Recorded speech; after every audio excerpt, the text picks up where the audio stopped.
In Search of Darkness, 1990 through 1994. Holy crap. This might go down in history as the definitive horror documentary series. And this new installment is no fluke. This thing is packed full, 6 hours full, of interviews with people who worked on these movies. Some of the most popular horror movies from 1990 to 1994, and some that I hadn't even heard of until I watched it. So let's get into this thing.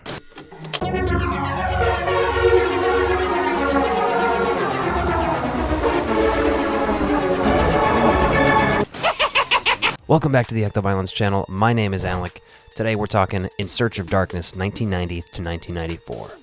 Now I watched all 6 hours of this tonight. Started at like 6 p.m., didn't finish till after midnight. Now, you don't have to watch it all in one go. I feel like there's definitely some spots that you could stop and, pick up later.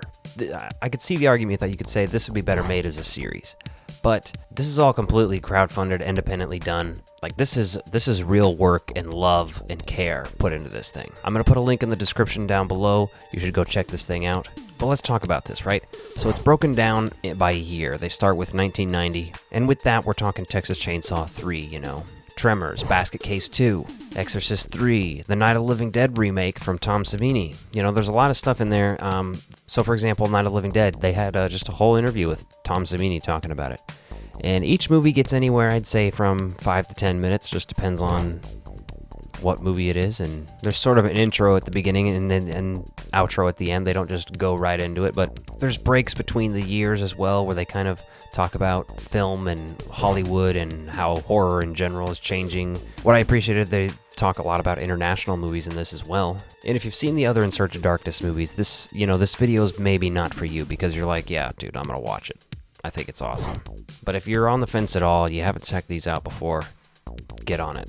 The previous 3 covered 80s horror, and that itself was awesome as well. I'm a 90s kid. I was born in 91, while a lot of these movies were getting made. I didn't see any of these in theaters, but later I would be renting them from video stores. And this just goes to show, even the early 90s is filled with just excellent horror. So a lot of those franchises that started in the late 80s, Child's Play, Hellraiser, stuff like that, that's still getting sequeled. Even Nightmare on Elm Street's mentioned twice on this list. Jacob's Ladder in particular, they mentioned that too. I love seeing anybody talk about this movie because it doesn't get talked about enough, I don't think. I think recently, in recent years, there's been some more people discovering it and realizing, you know what, this movie's great. In 1991, we switch up. We talk Silence of the Lambs in that one. Sometimes they come back. I found this section really interesting because this is a movie I haven't seen yet. It's been on my radar. It stars one of the guys from Nightmare on Elm Street 2, and for the life of me, now I'm misremembering who the older character is that I recognized in the trailer, but man, this thing looked awesome too, and it's shot where I'm from in Kansas City. So something I'm thinking about doing pretty soon is covering this movie for the first time and then going to see some of the filming locations. Now, it also talked about It from 1990. That's funny because I'm actually reading the book right now. But I also did just watch that It documentary that's really good. I highly recommend checking that out as well. I'm pretty sure it was on Tubi for free, the Pennywise the It story. I mean, I don't mean to plug another documentary in this review, but hey, that one's worth checking out if you are really into it. It's 2 hours of just It. And it's funny because Child's Play 3 also shot a few things in the Kansas City area. Then we've got Freddy's Dead, Basket Case 3. They even talked Fire Walk with Me, okay? Now, I'm a huge Twin Peaks fan, so I love Fire Walk with Me. But it's interesting to see it talked about in a horror documentary. Because while I do agree that it's a horror film, it is hard to lump in there because Twin Peaks itself is not strictly horror. There's definitely horror elements, though.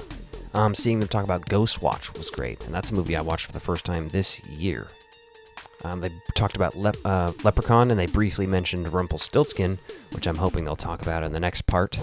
They talked about Dead Alive, and that's another favorite of mine from Peter Jackson. That's kind of one of the reasons I was excited about this. I saw that they were talking about it in some of the press, and I was like, ooh, I gotta see that. They talk about Hocus Pocus. They talk about Interview with a Vampire. The 90s is very rich and diverse for horror. It's actually surprising when you lay it all out like this. Like, you wouldn't think 1990 to 1994. That's some serious good horror right there. But like, shit, go watch this 6 hours and then you'll think otherwise.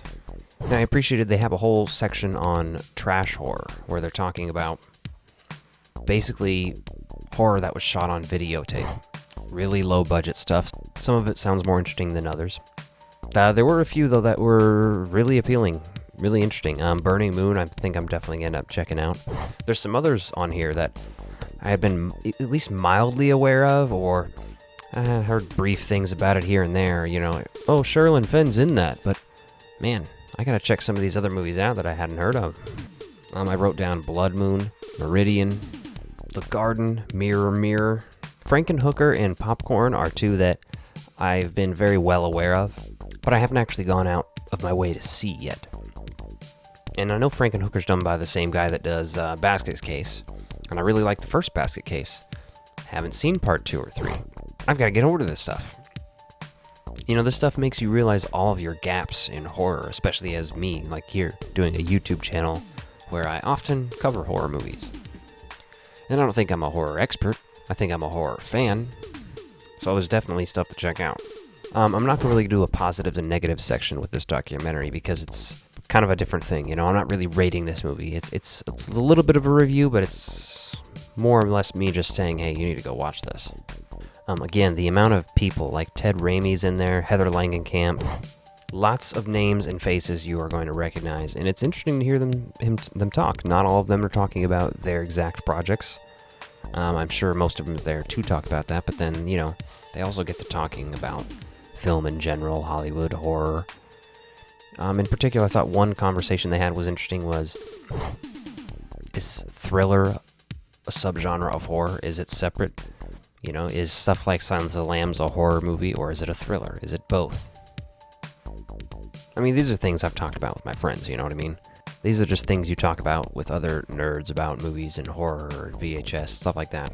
Real quick, I do want to say thank you to the filmmakers and whoever's doing the social media for you guys. You guys sent me a screener copy. Really appreciate that. Again, link below to check this movie out. I think you can get a digital copy, or you can also get the physical. But if you're a horror fan and you're thinking, 90 to 94, that's just, what does that have to offer? Come, shut up. Shut up and watch this. I kind of felt the same way. I was like, there's some good stuff in there for sure, but it's 1990 through 1994. Do I really care about that era? Yes. Yes, I do. I spent 6 hours watching this. I will say I appreciate how the whole movie was laid out, kind of almost in chronological order, you know? I appreciate that they aren't just introspectives on exactly how a movie was made. Each time they talk about a movie, it's a mini documentary about that movie. And you have potentially people who worked on that film or other films, or who are known in horror who just love that film, people who are working nowadays who are influenced by this stuff.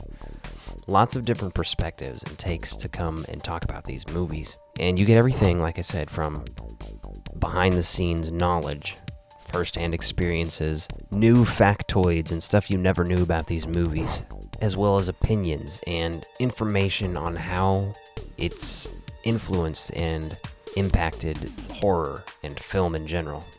So I recommend checking this out, period, if you're a horror fan. And if you like this video, be sure to check out this one and hit that subscribe button. Thanks for watching.